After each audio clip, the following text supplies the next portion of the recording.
اگر دوبارہ زندگی ملے تو کیا بننا پسند ہے؟ میری یہ والی زندگی الحمدللہ اللہ کا لاکھ شکر ہے. سب کچھ ویسے ہی, یہی بچے چاہیے, یہی سب کچھ چاہیے, یہی امی چاہیے, یہی سب کچھ چاہیے. شاید کریئر میں بھی ڈاکٹر.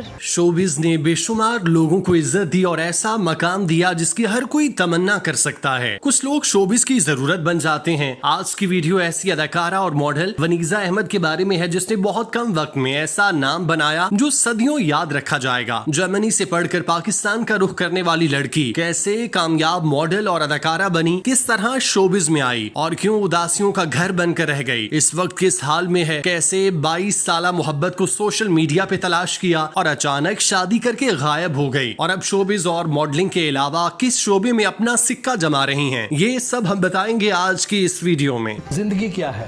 زندگی ایک سفر ہے جو شروعات دنیا سے ہوتی ہے اور پھر ہم جاتے ہیں ایک دوسرے مرحلے پہ. شہرت کیا ہے؟ ٹیمپرری ہے, تھوڑی دیر کے لیے ہوتی ہے. موت کیا ہے؟ انیویٹیبل کہ ہونی تو ہے. پاکستان کی پہلی کامیاب ماڈل جس کو پاکستان کی سپر ماڈل کا خطاب ملا وہ تھی ونیزا احمد, جن کا جنم 24 جون 1971 کو پاکستان کے خوبصورت شہر ملکہ کوہسار مری کی ایک پڑھی لکھی فیملی میں ہوا. ان کے والد کا تعلق بنگالی اور کشمیری خاندان سے تھا جبکہ ان کی والدہ کا تعلق پنجابی اور بلوچ خاندان سے تھا. اس طرح دو مختلف کلچر کے لوگوں کی شادی سے ایک خوبصورت لڑکی کا جنم ہوا جس نے ایک وقت میں پاکستان کی ماڈلنگ انڈسٹری اور ٹیلی ویژن انڈسٹری کو لیڈ کیا تھا. ونیزا احمد کی فیملی میں ایک بھائی اور 2 بہنیں تھیں جبکہ ان کا خاندان مستقل طور پر مری میں ہی مقیم تھا. ان کے والد سرکاری ملازم تھے اور ان کی زیادہ سروس ایبٹ آباد میں گزری تو ونیزا احمد کی فیملی کا زیادہ وقت اسلام آباد میں گزرا. ونیزا نے اپنے بچپن کے چند سال پاکستان گزارے. اس کے بعد وہ والدین کے ہمراہ جرمنی چلی گئیں جہاں انہوں نے آزاد منش ماحول میں تعلیم حاصل کی. ونیزا نے انٹر تک کی تعلیم جرمنی سے حاصل کی اور 18 سال جرمنی میں رہنے کے بعد مستقل طور پہ پاکستان منتقل ہو گئیں. اس دفعہ ونیزا احمد کے والد نے مری کی بجائے پاکستان کے دل لاہور میں رہنے کا فیصلہ کیا کیونکہ وہ اپنے بچوں کو تعلیم دلوانا چاہتے تھے. لاہور منتقل ہونے کے بعد ونیزا احمد نے کنیڈ کالج میں ایڈمیشن لیا اور سائیکالوجی میں گریجویشن کر کے اپنی تعلیم مکمل کی. ونیزا احمد کنیڈ میں ماڈل بن گئی تھیں. انہوں نے کالج کے فیشن ویک میں حصہ لیا. ان کو نیلوفر شاہد نے کالج کی ٹائم ماڈلنگ میں متعارف کرایا. اس کے بعد فیشن فوٹوگرافر عاطف شہزاد نے ان کا شوٹ کیا جس کو بہت پسند کیا گیا. اس کے بعد خاور ریاض نے بھی ان کا شوٹ کیا. یوں ان کا باقاعدہ شوٹ ہو گیا اور وہ باقاعدہ ماڈل بن گئیں. ونیزا احمد کی اگر فنی کریئر کی بات کریں تو انہوں نے 90 کی دہائی میں ماڈلنگ سے اپنے فنی سفر کا آغاز کیا. اس وقت پاکستان میں ماڈلنگ انڈسٹری کا آغاز ہو رہا تھا. ونیزا احمد بہت زیادہ خوبصورت اور جاذب نظر تھیں. سب نے ان کو یہی مشورہ دیا کہ وہ صرف ماڈلنگ پہ فوکس رکھیں. انہوں نے بھی ایک مخصوص وقت تک ماڈلنگ کی اور ایسا نام کمایا کہ دنیا بھر میں پاکستان کی پہچان بن گئیں. ونیزا احمد کو خوبصورت اور لمبا قد والد کی طرف سے وراثت میں ملا تھا. انہوں نے اس کا بھرپور فائدہ اٹھایا. انہوں نے کالج ختم ہونے کے بعد ماڈلنگ کی شروعات کی. وہ ایک وقت تک پاکستان کی سب سے کامیاب ماڈل رہیں بلکہ ان کو سٹائل ڈیوا کہا جاتا تھا. وہ پاکستان کی کامیاب ماڈل تھیں. وہ پاکستان کے تمام کپڑوں کی برانڈنگ کے لیے ریمپ واک کرتی تھیں. اس کے علاوہ کوئی بھی برانڈ ان کے علاوہ کسی اداکارہ یا ماڈل کو اپنے برانڈ کے ماڈل کے طور پر نہیں لیتا تھا. 90 اور 2000 کی دہائی میں ونیزا احمد کی ماڈلنگ اور ریمپ واک کی وجہ سے طوطی بولتا تھا. انہوں نے اپنی زندگی کے 30 سال کراچی میں گزارے جہاں انہوں نے بے پناہ برائڈل شوٹ کرائے. اس کے ساتھ ساتھ انہوں نے کراچی میں ڈرامہ انڈسٹری میں بھی قدم رکھا کیونکہ ان دنوں کراچی میں ڈرامہ بن رہا تھا تو ان کو بھی ڈرامے کی آفر ہوئی. انہوں نے ڈرامہ انڈسٹری میں قدم رکھ دیا. جب وہ ڈرامہ انڈسٹری کی طرف آئیں تو انہوں نے تیرے سوا میں ڈاکٹر شامین کا رول کیا جس میں ایک مشرقی لڑکی کی کہانی دکھائی گئی جس کی اس کے شوہر کے ساتھ علیحدگی ہو جاتی ہے اور ایک بیٹی ان کی ملاقات کا وسیلہ رہتی ہے. اس ڈرامے میں شکیل نے ان کے والد کا کردار ادا کیا تھا. اس کے ساتھ ساتھ عثمان پیرزادہ اور عمران بھی شامل تھے. پی ٹی وی کا مشہور ڈرامہ تیرے سوا میں بھی انہوں نے کام کیا جس میں ان کی جوڑی عدنان صدیقی کے ساتھ بنائی گئی جس کو اس وقت بہت پسند کیا گیا. ونیزا احمد نہ جانے کیا ہو گیا میں ہمایوں سعید کے ساتھ جلوہ گر ہوئی جس میں انہوں نے نخریلی لڑکی کا کردار ادا کیا. اس کے علاوہ پھر یوں لو ہوا میں عدنان صدیقی اور نادیہ حسین کے ساتھ وہ پی ٹی وی پہ نظر آئیں. یہ ایک لازوال ڈرامہ تھا جس کو روبینہ اشرف نے ڈائریکٹ کیا تھا جبکہ طارق مرزا اس کے پروڈیوسر تھے.